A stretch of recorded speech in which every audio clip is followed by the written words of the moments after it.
राजधानी लखनऊ में विधायक पल्लवी पटेल ने वाराणसी मामले को लेकर प्रेस कॉन्फ्रेंस की। पल्लवी पटेल ने कहा कि वाराणसी में दिन दहाड़े एक छात्र को उसी के स्कूल में दिन दहाड़े गोली मारकर हत्या कर दी गई थी। 22 अप्रैल को घटना हुई थी और आज 28 अप्रैल है। अभी तक उस मामले में पुलिस ने कोई कार्रवाई नहीं की है।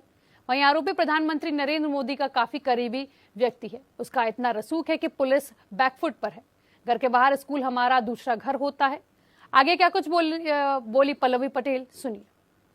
देखिए, बनारस में जो घटनाक्रम हुआ है वहाँ पर दिन दहाड़े एक 18 वर्षीय इंटरमीडिएट स्कूल के क्लास के एक बच्चे को उसी के विद्यालय के परिसर में उसी विद्यालय के संचालक लाइसेंसी बंदूक से, रिवॉल्वर से कनपट्टी पर गोली सटा करके उसको वहाँ पर मार देते हैं। और सबसे अहम बात ये है कि ये सवाल है कानून व्यवस्था पर, सामाजिक व्यवस्था पर और सरकार पर। 22 तारीख की घटना है और आज हम 28 अप्रैल में बैठे हुए हैं। 6 से 7 दिन का वक्त हो गया है और जो इस पूरे प्रकरण में दिन दहाड़े विद्यालय परिसर में हुई एक बच्चे की जो हत्या होती है, उसमें जो सबसे बड़ा अपराधी है, जिसके कैंपस में कांड हुआ है, उसको अभी तक पुलिस छू भी नहीं पाई है। इसलिए नहीं छू पाई है क्योंकि जो वाराणसी के जो सांसद हैं श्री नरेंद्र मोदी जी, उनका निकटतम व्यक्ति है वो। उसका इतना रसूख है कि पुलिस बैकफुट पे है। तो ऐसे में ये सवाल जितना सरकार के लिए है, जितना कानून व्यवस्था के लिए, उतना समाज से के लिए भी है कि क्या ये जो ओबीसी समाज है, इसका वर्तमान और इसका भविष्य दिन दहाड़े हम अपनी आंखों से मरते हुए देखना चाहते हैं। जिस स्कूल में हम अपने बच्चे को पढ़ने के लिए भेजते हैं, वो घर की सीमा के बाहर का हमारा दूसरा घर होता है। अभिभावक निश्चिंत होते हैं।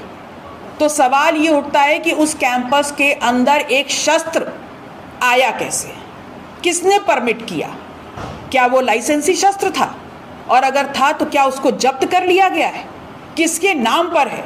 ये तमाम सवाल हैं जिसके नाम पर चर्चा होनी चाहिए और जिस पे सवालिया निशान खड़े करते हुए, विवेचना करते हुए, जो इसमें मुख्य जो आरोपी है और जो इस पूरे घटनाक्रम के जो सूत्रधार हैं, उन सभी को अब तक जेल में होना चाहिए था। जो सरेआम खुले घूम रहे हैं, वो विद्यालय जहाँ पर ये घटनाक्रम हुआ है, क्या अब वो किसी भी दृष्टि से शिक्षा का मंदिर कहलाने लायक है?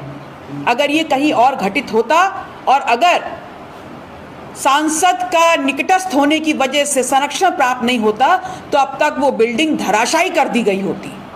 लेकिन वो खुला घूम रहा है, उस पर कोई कार्रवाई नहीं हुई है। ये सवाल है हमारा। तो भद्दी भद्दी जाति सूचक गालियां दी गई हैं, माँ बहन की गालियां दी गई हैं। मैंने दिन रात की मेहनत करने के बाद ये डिग्री डॉक्टरेट की हासिल की है और जब समाज के लिए न्याय मांगने के लिए हम उतरते हैं वहां पर, तो तपती धूप में एक जनप्रतिनिधि को 3 घंटा खड़ा रखा जाता है और उसके बाद वहां पर जब हमने जवाब मांगा है तो हमको जाति सूचक गालियां दी गई हैं, माँ बहन की गालियां दी गई हैं। ये मेरा स्तर नहीं है और आपके माध्यम से जो उत्तर प्रदेश के सूबे का सबसे बड़ा पुलिस का अधिकारी है, डीजीपी, मैं वो तमाम गालियां आपके माध्यम से उनको वापस करती हूँ।